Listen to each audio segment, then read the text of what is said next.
The Rough Drafts podcast is sponsored by Unicorn.com, the world's premier esports betting site. Bet on your favorite games like CSGO, Dota 2, and League of Legends, and earn Unicoins through successful bets, or use Unicorn's exclusive Connect program, where you can earn Unicoins just by playing some of your favorite games. Use your earnings to enter Unicorn's raffles for exciting prizes like Logitech peripherals or CSGO skins. So join Ceades and Walter and prove who really is the esports gambling expert. Unicorn.com. Log on today.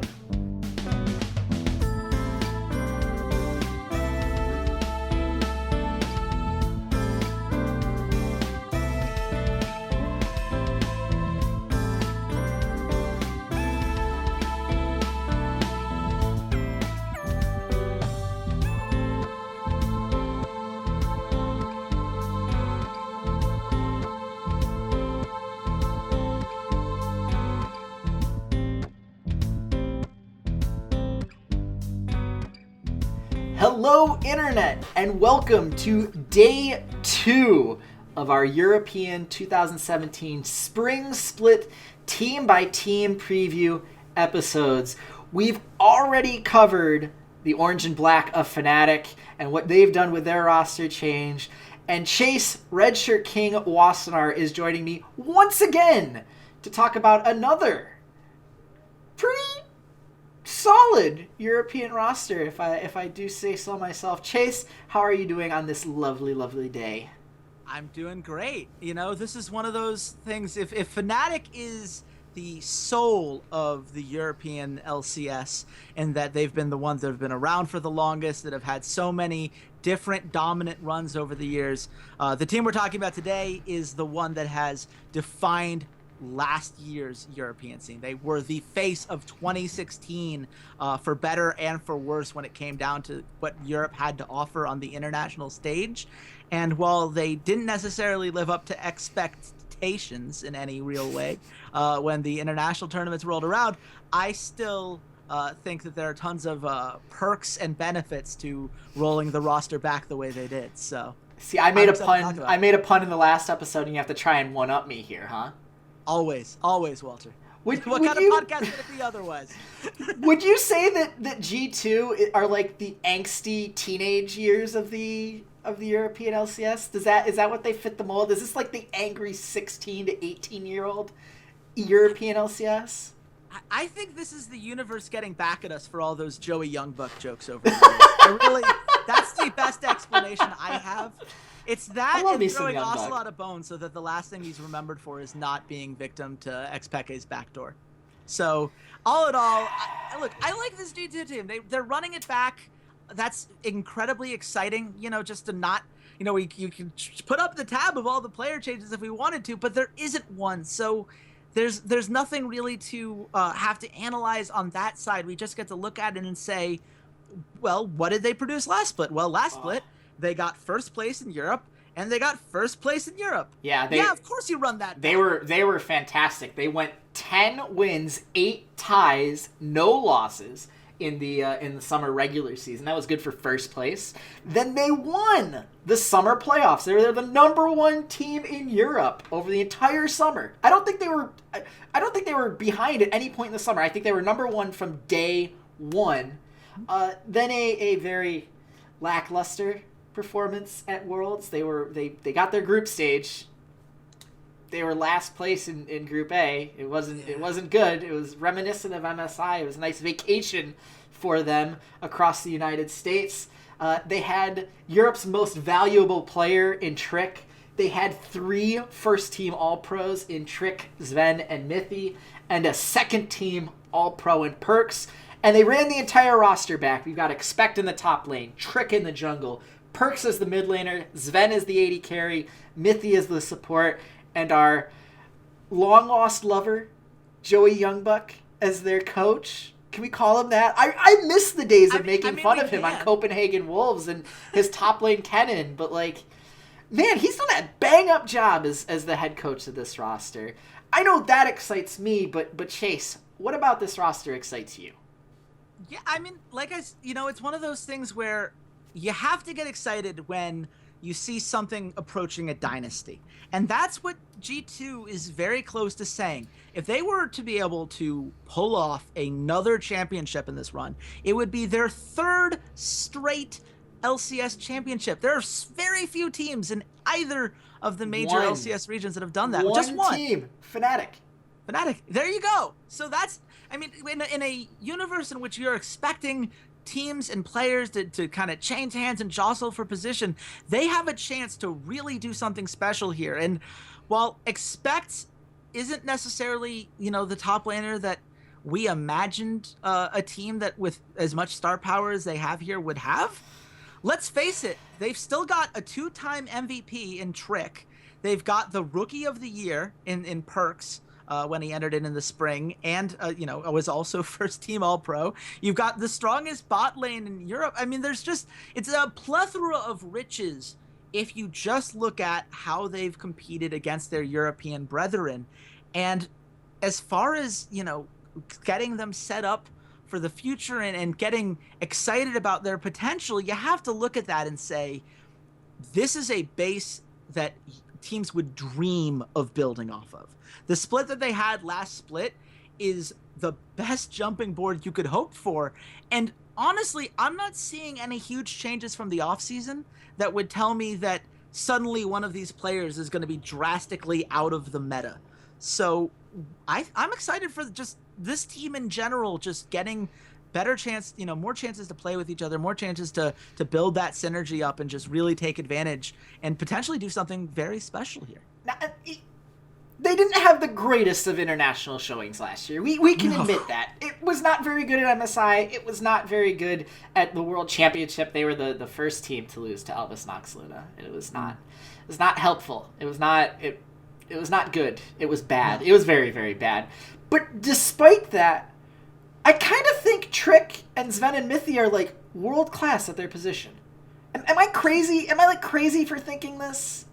With Trick, you might be. Maybe. Okay. I mean, we'll get into it later because I want to go in more detail with him. But I do think that they do have the potential to be world class players. Okay. It's always hard to do that outside of Korea, because Korea is where world-class players are tested and tried under the can you beat SKT, can you beat the super team KT, whatever. It's always hard to say, but certainly the individual talent that G2 has shown in regional play is there. And when you look at why they failed internationally, I think it's a lot more complex than some of the arguments that I've seen parroted before. So that was just something I've been thinking. Is like, man, we really talk up these guys. Like, have they reached that point yet? Because they have blown away all competition basically in Europe, but someone hasn't necessarily blown away competition for you, and this is maybe our second most divisive player in recent league time between you and I. Why do you dislike PerkZ so much? I don't dislike PerkZ. We've been on... See, people who have listened to this podcast know that I have been in PerkZ's corner for a very long time. I was one of the people... That's not what the sheet says right now. You are nervous about PerkZ. Why are you nervous about PerkZ? Because I might be wrong. Because I watched Worlds and I realized maybe I'm wrong. And I don't know why I'm wrong. I can't figure it out. I've crunched the numbers so many times, and I swear to you, I'm just... you go over the poem, right? With the meme that goes over all of social media. My Rise is bad, my Azir is worse. He went a combined 12-2 on those champions in the summer split before the playoffs went out. He didn't play either of them in the playoffs, so those are the numbers we have. 12-2! And there's a meme about how bad he's supposed to be on those. So obviously the guy has so much more talent than he gets credit for in those particular circles. People really hone in on these few really bad games when you consider just sample size as a whole, right? But at the same time, as much as I would love to say, well, he's played 16 games internationally and over 70 games within the region, and the 70 games probably matter more than the 16, we can't ignore the fact that those 16 happened when the pressure was on the most. Mm-hmm. And he's talked about this before in Twitlongers and everything else. Some of it seems to be an ego thing where he says he didn't necessarily practice as hard as he should because he felt as confident.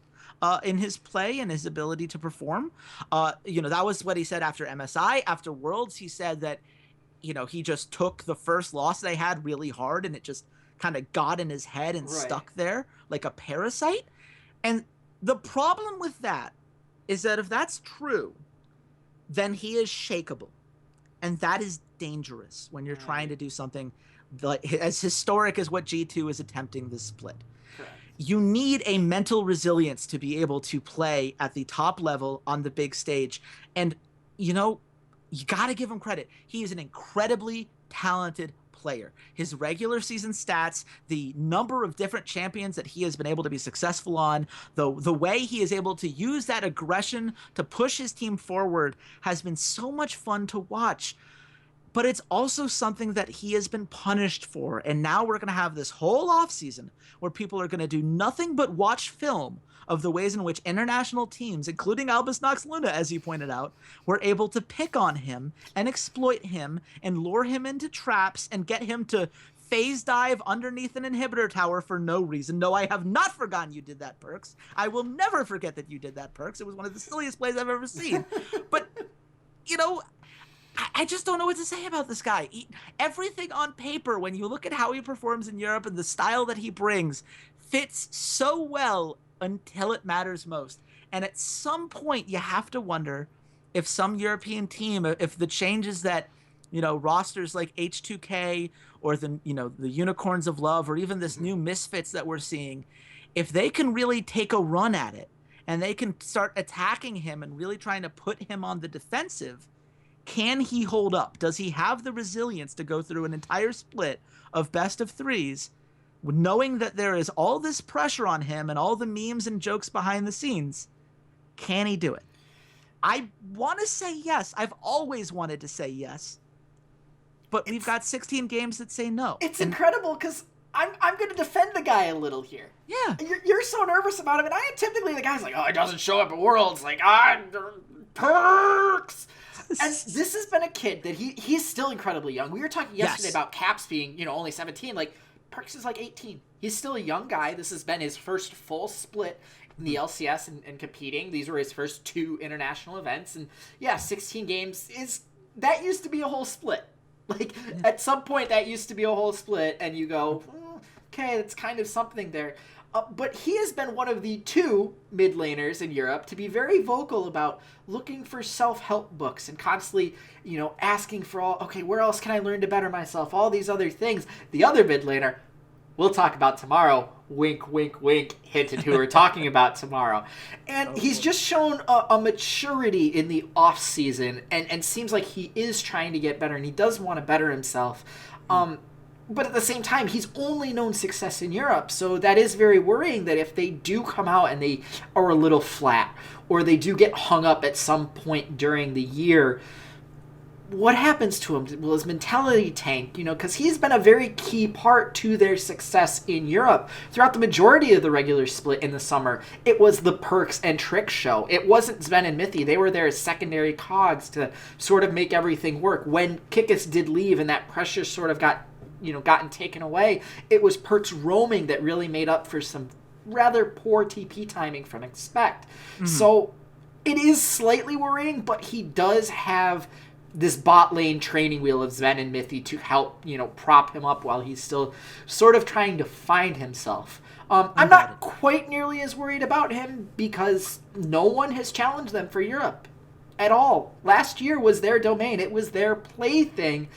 And Chase, one of those reasons was the explosive breakout back-to-back MVP seasons from their Korean jungler Trick. Does Trick decide what happens for G2 this spring? Is he the key cog for them to be successful again?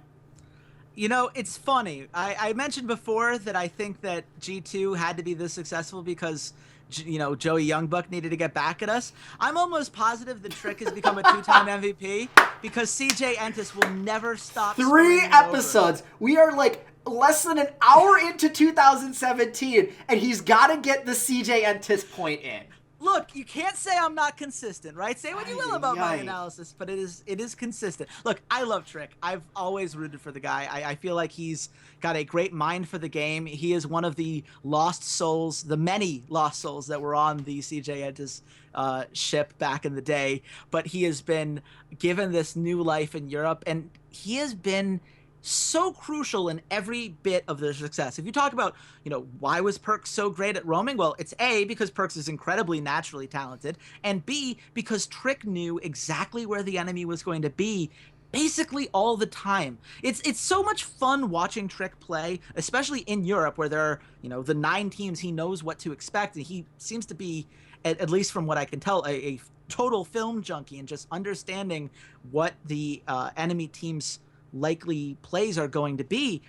And it's allowed them to get away with some not as great vision as you might expect from a team that's as dominant as they are, because you don't need vision when you already know where the enemy is and how to exploit it. And that has been what has set G2 apart from every other team in Europe. It's not just that they're very talented, because every player on this team, with maybe an exception of Expect, is a incredibly talented player, potentially the best at their position. There's a reason that they were all second team All-Pro or better. But it's one of those things where you look at what Trick did at Worlds and you wonder, is this something that he's going to be able to continue to do every split? Or are people going to start doing to him what he did for an entire year to the rest of the European junglers? And that's going to be the key, because for this team to succeed, for this team to have a chance to really pull off that historic three-peat, he has got to be able to be as huge of the leader of the team in just shot calling and mentally understanding how to pick apart their opponent's weaknesses as he was when he dominated with these last 2 splits. And it's going to get harder and harder as people get more and more film on G2 and as more and more different junglers come in from across the world. And I can't wait to see how he rises to that occasion, because that's going to be very fun to watch. Again, a very talented, methodical, mental player just do his thing. See, you nailed it. I think for Europe, I've repeated the point, but this is G2's show. Europe is G2's stage. It's their playground. It's where they go and they play racquetball and they bounce it off of everybody else's foreheads. They are the, playground bully that takes that rubber dodgeball and keeps throwing at you and chasing you around. And then, at some point, does the bully grow up and you come back, for your 25-year high school reunion and he's working at the Kinko's? At some point, it's going to go one of 2 ways for G2. It's going to go that way, where they're going to be the guy working at Kinko's, or it's going to go and he's going to become the president of the United States and we can't really do anything about it. Oh boy, we're going there. I mean, it could, okay. But it's up to the rest of Europe, I think, to match G2 and to knock them off this pedestal. And when I look at this team, there's 2 positions where I go, yeah, that can absolutely happen. Top lane, Expect is not the best top laner in Europe. Sorry, everyone. I know that's a shocker. PerkZ, I feel like there are players that can definitely match him. We've seen Knight on Giants definitely kind of emerge last year. We don't know who's going to emerge this year. There are players like Fedczuk who were really good, a year ago and then sort of teetered off in summer. He could come back. I think that that's another position where you can really get after G2 in terms of talent. Trick is the next one, because there's a guy, again, we're going to talk about him tomorrow, that had a really good world championship and might catch up to him. But this bot lane, there is not a bot lane in Europe that are close to these guys. Yeah. And really, if you want to unseat G2, that's what you got to meet. You got to get somebody who can at least neutralize what Sven and Mithy are able to do. And I think it's Mithy more so. The roaming that he does, the ganking that he does. Him and Trick they're like this. When they go on some of their roaming and their scouting missions, they are on fire with chaining their CCs and everything. So I really think G2 has laid down the gauntlet, and they got the belt. They're the champions. They're AJ Styles, and they're challenging, Dean Ambrose and John Cena and all these other guys. Come get it from me. I'm the man. I'm the face that runs the place. So that's interesting to me, will be who can actually contend with G2. So I think that they're a top 3 team through the regular season going into Summer League. If they don't make the semifinals, something just drastically wrong has happened. Yeah. But what do you think, Chase? Where do you think they end up? I think they're the favorites to win again until proven otherwise. And I think it's for the exact reason that you pointed out, which is that I don't see a single bot lane in Europe that can contend with Sven and Mithy. And once you realize, like, okay, well, you can't win in the bot lane, G2 says, awesome, so we'll pick on your bot laners all the time. We'll just send Trick down to gank there because we know we can win that lane. We'll send PerkZ down to roam down there because we know we can win that lane. And expect for everything that he is, he's also a guy who's now got some time and an off-season to learn and really improve on the timings and really understand the communication and what the team needs from him on a play-to-play basis. And that's huge for these guys. You know, I said I was worried about PerkZ. That doesn't mean that I don't think he's going to rise to the occasion. It just means that that's the potential weak link if everything goes wrong for him. And everything I see from the stats and the numbers that I've looked at and the film that I've watched from when he was playing against all of the guys that we're likely to see in the split, he looks really good. He's just a very strong player. They've got 4 incredibly strong players. And the core of this team just having that consistency, everything about this just screams three-peat to me. It's just going to be a question of whether someone can really unseat Trick as the most valuable player and do for that team what Trick is already doing for G2. But guess what? He's already doing it for G2. So that's fine. I'm happy with this for G2. I think they're the favorites to win it all. At the very least, I think they're finalists. I would be shocked if they don't finish top 2. That would have had to be there would be roster changes, I would imagine, if they didn't finish top 2. Fair enough. You guys have heard it here first. Your 2017 European Spring Split champions, G2 Esports. Man, I can't wait for someone to save that soundbite and play it for me 3 months from now. when they're getting relegated. Yeah, absolutely. Yeah. Absolutely. But you know what? That is going to do it for us for now. We've covered 2 European teams in the Orange and Black of Fnatic and the Silver Samurai of G2. And over in North America, we've covered Team Solo Mid, and we've trusted the process. And the Philadelphia Team Dignitas. Joel Embiid is, in fact, not playing for them. As always, yet. He might be a good mid laner. We don't know yet. But as for us, you could follow me at Ceades_LOL. Chase, where can the good folks at home find you? You can find me at RedShirtKing. I'd love to hear where you guys come down on G2. Obviously, they did a lot of very interesting, very fun things last split. They're a very aggressive team, so certainly they've built up a fan base for all the right reasons. And I can't wait to see what you guys think about them as well. So please, at RedShirtKing, let's keep the conversation going. Absolutely. And come back again tomorrow where we'll do 1 more North American team and 1 European team. And if you haven't guessed the European team by now, I really don't think I can forgive you. So until next time, goodbye, Internet. Hey there, Ceades here. Thanks for checking out the podcast. And if you enjoyed today's episode, consider supporting us at www.patreon.com/roughdraftspod.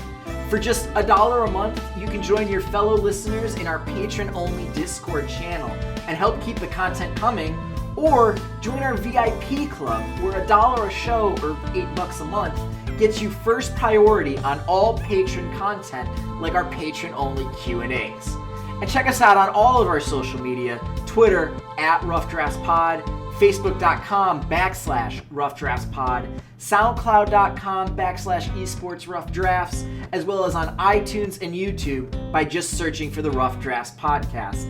Thanks for listening, and goodbye, Internet.